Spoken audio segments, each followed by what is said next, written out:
je voudrais vous raconter une histoire qui a complètement changé ma compréhension de l'étroitesse de la frontière entre notre monde et celui des animaux sauvages.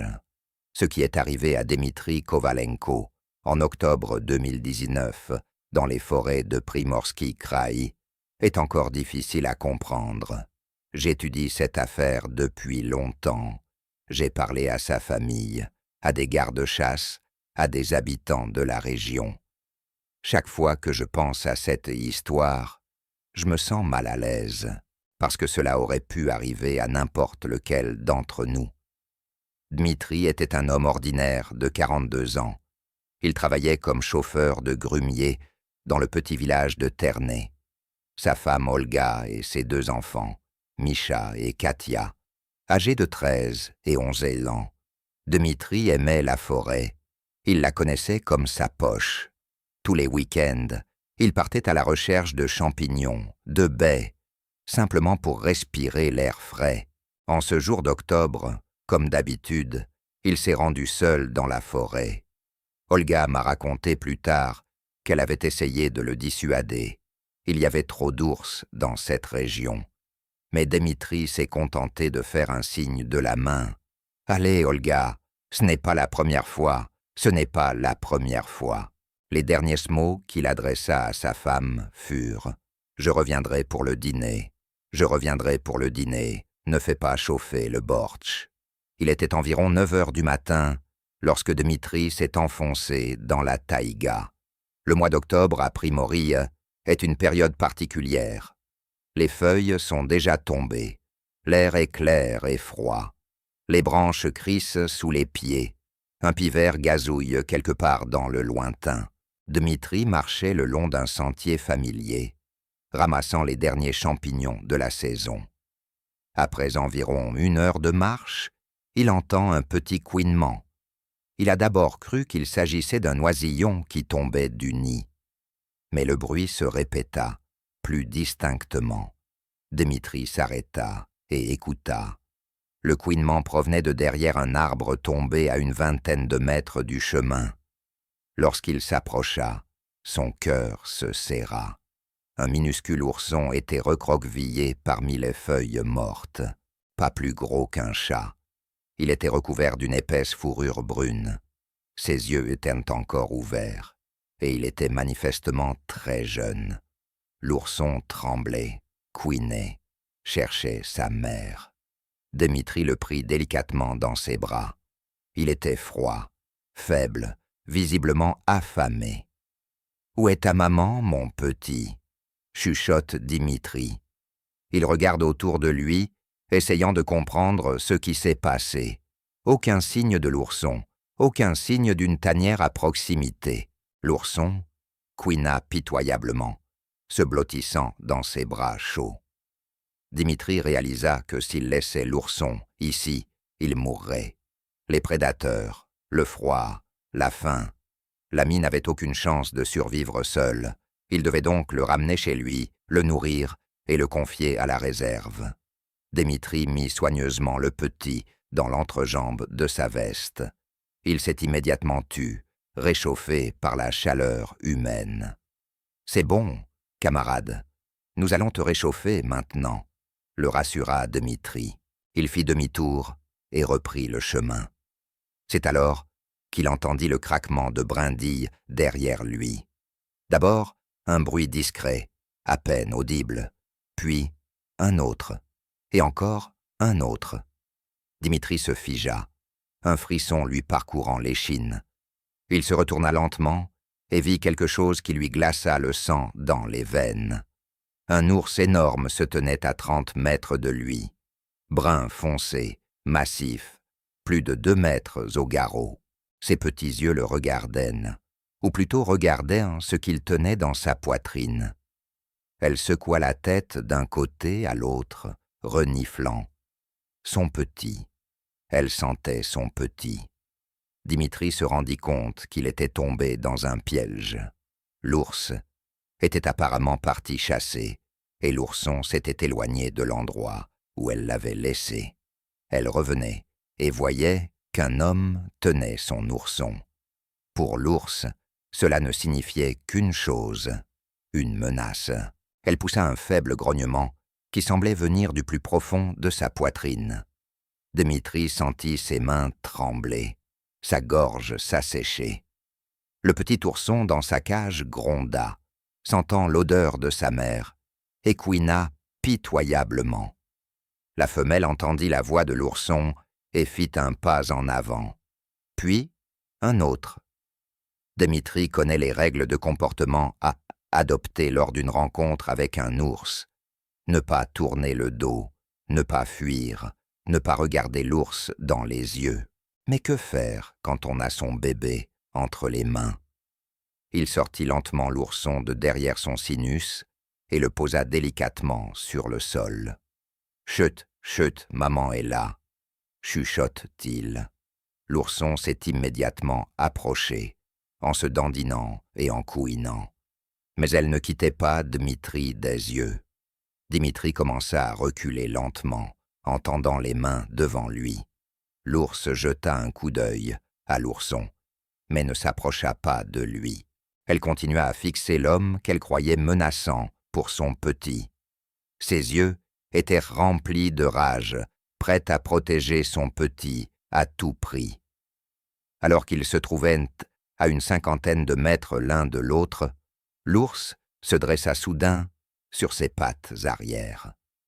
Dimitri se figea. C'était une force de la nature énorme, terrifiante et primitive. Après quelques secondes, elle s'abaissa sur ses 4 pattes et poussa un tel rugissement que les oiseaux s'envolèrent des arbres, terrorisés. Dimitri comprit qu'elle le mettait en garde. Une dernière chance de s'enfuir.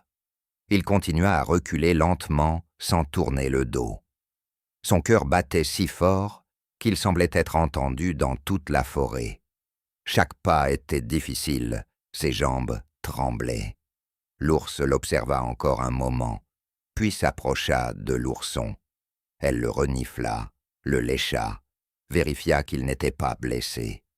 L'ourson se pressa contre son flanc chaud, et elle le prit doucement par la peau du cou, avec ses dents. Dimitri atteignit le sentier, et ce n'est qu'à ce moment-là qu'il se permit de reprendre son souffle. Ses mains tremblaient, tellement qu'il n'arrivait pas à attraper son téléphone. Il s'appuya contre un arbre, ferma les yeux et essaya de se calmer. Ce n'est que maintenant qu'il réalise à quel point il a frôlé la mort. Lorsqu'il est rentré chez lui, Olga a immédiatement compris qu'il s'était passé quelque chose. Dimitri était pâle, agité et racontait confusément. « J'ai cru que c'était fini, que c'était la fin, » répète-t-il. « Si j'avais couru, elle m'aurait rattrapé. Si je n'avais pas rendu l'ourson, elle m'aurait tué aussi. » Olga m'a raconté plus tard que pendant plusieurs jours, Dimitri s'est réveillé avec des sueurs froides. Il rêvait de l'ours, de son rugissement, de ses yeux pleins de rage. Il ne put oublier longtemps ce sentiment d'impuissance face à la nature sauvage. Dimitri ne s'est plus jamais aventuré seul dans la forêt. Il s'était rendu compte que même les meilleures intentions pouvaient tourner à la tragédie. L'ourson semblait désemparé. Il avait besoin d'aide, mais il avait une mère qui était prête à mourir pour lui. Cette histoire a été connue dans le village, puis dans la presse régionale. Les journalistes ont parlé du sauvetage miraculeux de l'homme et de l'instinct maternel de l'ours. Mais pour moi, l'essentiel dans cette histoire est de comprendre que nous, les humains, ne réalisons pas toujours les conséquences de nos actes. Dimitri voulait sauver l'ourson, mais il n'a pas pensé au fait que sa mère pouvait se trouver quelque part à proximité. Il a agi selon les normes humaines du bien et du mal, sans tenir compte des lois de la faune. Cette erreur a failli lui coûter la vie. Les gardes-chasse locaux affirment que ces cas sont de plus en plus fréquents. Les gens trouvent des bébés animaux sauvages et essaient de les aider. Mais cette aide se transforme souvent en tragédie, que ce soit pour la personne ou pour l'animal, qui perd le contact avec sa mère. Je pense à cette histoire chaque fois que je vais dans la forêt, au fait que la nature vit selon ses propres lois, que nous ne comprenons pas toujours, que notre gentillesse peut se transformer en malheur, que l'instinct maternel est une force qui ne connaît pas de frontières entre les espèces. Dmitri a survécu grâce à la chance et à un comportement correct à un moment critique. Mais l'histoire aurait pu se terminer très différemment. L'ours aurait pu décider que la menace était trop grande. Dmitri aurait pu paniquer et s'enfuir. L'ourson n'aurait peut-être pas retrouvé le chemin de sa mère. Cette rencontre a changé Dmitri. Il est devenu plus prudent, plus attentif à son environnement. Il se rendit compte qu'un homme est un invité dans la forêt, pas un maître, et un invité doit respecter les règles de la maison dans laquelle il est admis. Aujourd'hui, Dmitri travaille comme garde-chasse dans la réserve locale. Il explique aux touristes les règles de conduite à respecter dans la forêt et leur explique comment ne pas nuire à la faune et à la flore. Son principal conseil: si vous voyez un bébé animal sauvage, ne le touchez pas. Quelque part à proximité se trouve sa mère, et elle ne comprendra pas vos bonnes intentions. L'histoire de Dmitri montre à quel point la frontière entre la vie et la mort est mince dans la nature, sur le fait qu'un mauvais geste peut coûter la vie à un animal, sur le fait que les animaux sont guidés par leurs instincts et non par la logique, et que le respect de la nature n'est pas un vain mot, mais une question de survie. Chaque fois que je vais dans la forêt, je me souviens de cette histoire. J'imagine Dmitri face à un ours enragé.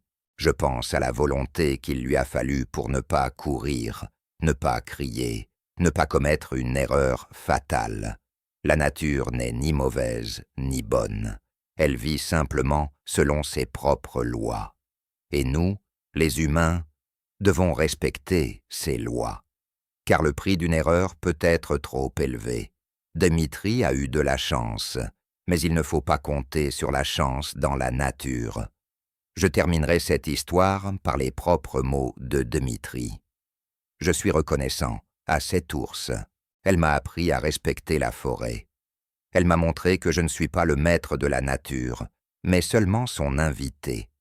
Et comme tout invité, je dois respecter les règles de la maison dans laquelle j'ai été admis.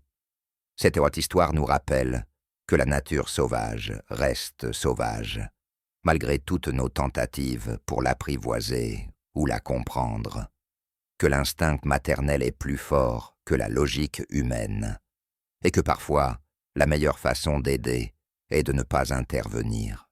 Dmitri est rentré chez lui vivant et en bonne santé. L'ourson est resté avec sa mère. Mais cette rencontre les a changés tous les deux pour toujours, l'homme et l'ours. Elle leur a appris à respecter les limites de l'autre.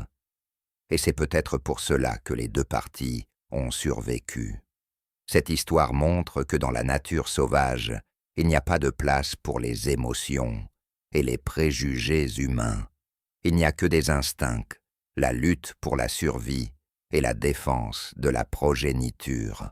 Et si nous voulons coexister avec les animaux sauvages, nous devons comprendre et accepter ces règles. L'histoire de Dmitri Kovalenko est une leçon d'humilité face à la puissance de la nature. Une leçon sur le fait que nous ne pouvons pas contrôler tout ce qui nous entoure, et une leçon que parfois la meilleure solution est d'accepter les règles du jeu qui existaient bien avant nous et qui existeront bien après nous. Dans la nature, il n'y a pas de seconde chance pour réparer une erreur. Dmitri a eu cette chance. L'ours l'a laissé s'en tirer. Mais la prochaine personne n'aura peut-être pas cette chance.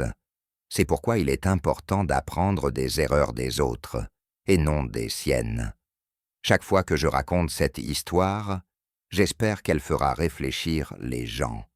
réfléchir à la façon dont nous interagissons avec la nature, à se demander si notre aide est toujours vraiment nécessaire et si nous sommes prêts à accepter les conséquences de nos bonnes intentions.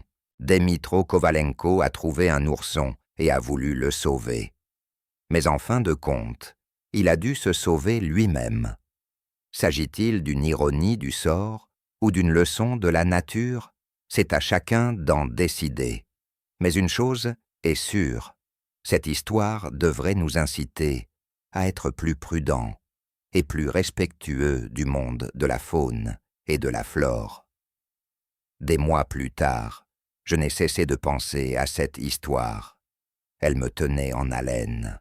J'ai décidé d'approfondir le comportement des ours, de parler à des biologistes, de comprendre les mécanismes de ce qui s'était passé dans la forêt. Ce que j'ai appris m'a encore plus étonné. Le docteur Anna Petrova, grande spécialiste des ours bruns à la branche extrême-orientale de l'Académie des sciences de Russie, m'a expliqué les particularités du comportement maternel des femelles. Une femelle avec des oursons est l'ours le plus dangereux de la nature, a-t-elle déclaré. Leur instinct de protection de leur progéniture est si développé qu'elles sont prêtes à attaquer même un adversaire supérieur. L'ours que Dmitri a rencontré pesait environ 300 kilos. Une femelle adulte en période de reproduction peut atteindre une vitesse de 60 km par heure. Ses crocs atteignent 7 cm de long et la force d'un coup de patte peut briser la colonne vertébrale d'un élan. Dmitri a pris les seules mesures qui s'imposaient, poursuit le docteur Petrova. Il n'a pas couru, il n'a pas crié, il a abandonné le petit et s'est lentement éloigné. Tout autre comportement aurait conduit à une tragédie. L'ours l'a perçu comme une menace pour l'ourson, et seul son calme lui a sauvé la vie. J'ai demandé au docteur Petrova d'expliquer pourquoi l'ourson était seul. Il s'est avéré que les ours laissent souvent leurs petits dans un endroit sûr, pendant qu'elles vont chasser ou se nourrir. Les oursons sont censés rester tranquillement couchés et attendre le retour de leur mère. Mais il arrive qu'ils enfreignent cette règle. Les oursons sont très curieux, m'a dit le biologiste. Ils peuvent s'éloigner en rampant de l'endroit où leur mère les a laissés, surtout s'ils sentent quelque chose d'intéressant. Dans ce cas, l'ourson s'est apparemment perdu. Sa mère le cherchait et il n'a pas pu retrouver son chemin. Le docteur Petrova m'a montré des statistiques sur les attaques d'ours contre des humains dans le kraï de Primorsky. 47 cas d'agression par des ours ont été enregistrés au cours des 10 dernières années. 23 d'entre eux se sont soldés par la mort d'un homme.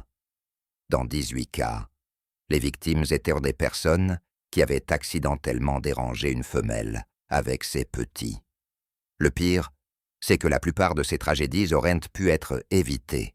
Les gens ne comprennent pas la psychologie des ours. Ils pensent que si un ours les voit, mais n'attaque pas immédiatement, cela signifie qu'il n'est pas agressif. C'est une idée fausse. Un ours peut prendre beaucoup de temps pour évaluer une situation, puis attaquer à la vitesse de l'éclair. J'ai fait des recherches sur plusieurs cas similaires. En 2018, dans le kraï de Khabarovsk, le chasseur de champignons Vladimir Somov a trouvé 2 oursons et a décidé de les ramener chez lui. L'ours l'a rattrapé au bout d'un demi-kilomètre. Vladimir n'a pas survécu. En 2020, dans le kraï de Kamtchatka, une touriste, Elena Mikhailova, a tenté de photographier un ourson. L'ours l'a attaqué au moment où elle a sorti son téléphone. Chacune de ces histoires est une tragédie qui aurait pu être évitée. Les gens ont été guidés par des émotions humaines, la pitié, la curiosité, le désir d'aider. Mais les ours vivent selon d'autres lois. Pour eux, toute approche d'un ourson est une menace qu'il faut éliminer. Le garde-chasse Valentin Kuznetsov, qui travaille dans la taïga depuis 40 ans, m'a expliqué les règles de comportement à adopter face à un ours. L'essentiel est de ne pas paniquer, dit-il. L'ours ressent la peur, cela l'excite.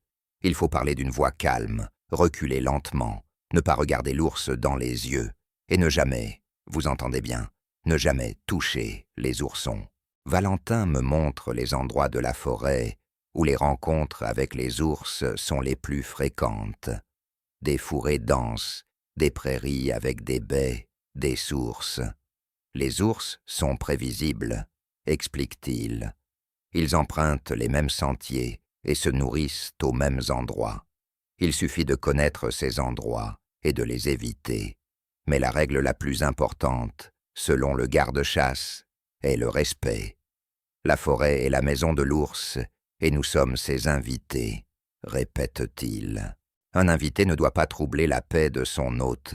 Si vous voyez un ours, arrêtez-vous, laissez-le partir. Si vous trouvez un ourson, ne le touchez pas. La mère est quelque part dans les parages.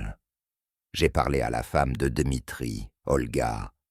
Elle m'a raconté comment leur vie avait changé après cette rencontre dans la forêt. Dima est devenu une personne différente, dit-elle. Avant, il était tellement sûr de lui qu'il pensait que la forêt était comme sa maison. Mais après cette rencontre, il s'est rendu compte qu'il n'était qu'un invité. Dmitri ne se rend plus dans la forêt sans équipement spécial.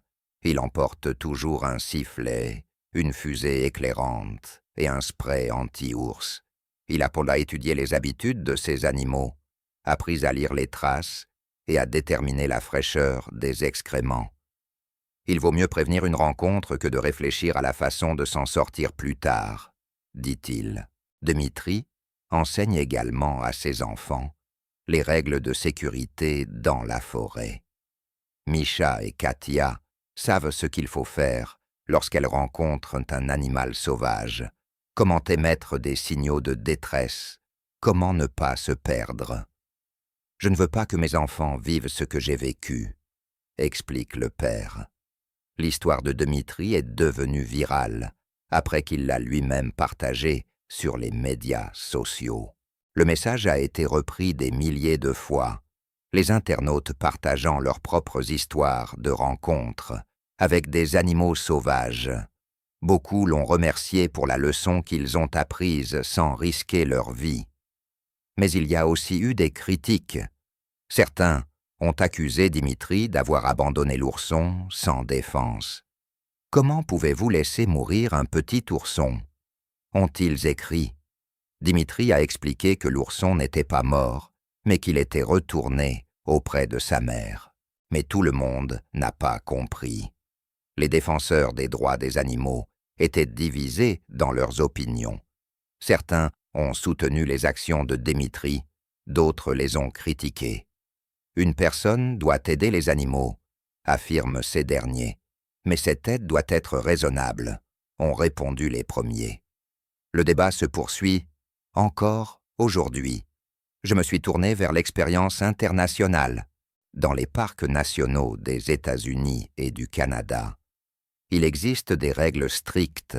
Ne pas nourrir les animaux sauvages, ne pas s'approcher des petits, ne pas essayer de les sauver. La violation de ces règles est passible de lourdes amendes, voire d'une peine d'emprisonnement. En Russie, nous ne disposons pas encore d'une telle culture du comportement dans la nature, admet le docteur Petrova. Les gens considèrent la forêt comme un parc d'attractions et non comme un refuge pour les animaux sauvages. D'où les tragédies. Nous avons besoin d'un travail d'éducation sérieux. C'est précisément ce à quoi Dmitri s'emploie aujourd'hui. Il donne des conférences dans les écoles et explique aux touristes les règles de comportement à respecter dans la forêt. Son histoire fait désormais partie d'un programme de formation destiné aux gardes-chasse de Primorsky Kraï. Si mon expérience permet de sauver au moins une vie, cela signifie que tout n'a pas été vain, déclare-t-il. La psychologue Marina Volkova, spécialisée dans le stress post-traumatique, m'a expliqué ce que Dmitri avait vécu. Rencontrer la mort face à face change une personne. m'a-t-elle dit. De nombreuses personnes repensent leur vie après de telles situations, deviennent plus prudentes et apprécient davantage chaque jour. Dimitri confirme les propos de la psychologue. J'ai réalisé à quel point la vie humaine est fragile, dit-il. Un faux mouvement, une seconde de panique. Et tout aurait pu se terminer très différemment. Aujourd'hui, je remercie chaque jour le destin de m'avoir permis de rester en vie. L'ours qu'il a rencontré vit toujours dans cette région. Les gardes-chasse l'ont vu plusieurs fois avec son petit. Elle a appris à son petit à avoir peur des gens, explique Valentin Kuznetsov. C'est une bonne chose. Les ours qui ont peur des humains sont moins susceptibles de les attaquer. L'histoire a eu une suite inattendue 1 an plus tard. Dimitri a de nouveau rencontré la même ours dans la forêt. Cette fois, il l'entendit de loin et réussit à se cacher derrière un arbre. La femelle passa devant lui avec son ourson désormais adulte, sans remarquer l'homme. « Elle s'est souvenue de moi », dit Dimitri avec assurance. « Et moi aussi, je me suis souvenu d'elle. » Cette deuxième rencontre a finalement convaincu Dimitri qu'il avait pris la bonne décision il y a 1 an. L'ourson a grandi en bonne santé et en force aux côtés de sa mère. Si Dimitri l'avait pris à ce moment-là, l'ourson n'aurait jamais appris à survivre dans la nature. Aujourd'hui, Dimitri Kovalenko est l'un des gardes-chasse les plus respectés du kraï de Primorsky. Son histoire est devenue une légende parmi les habitants de la région. Les touristes viennent spécialement pour écouter ses récits de rencontres avec des animaux sauvages. Mais surtout, grâce à son expérience, de nombreuses personnes ont appris à se comporter correctement dans la forêt. J'ai terminé mon enquête, mais l'histoire de Dimitri se poursuit. Elle nous rappelle que la nature ne tolère pas une attitude frivole à son égard, que chaque action que nous entreprenons dans la nature peut avoir des conséquences imprévisibles, et que parfois, la meilleure façon d'aider est de rester à l'écart.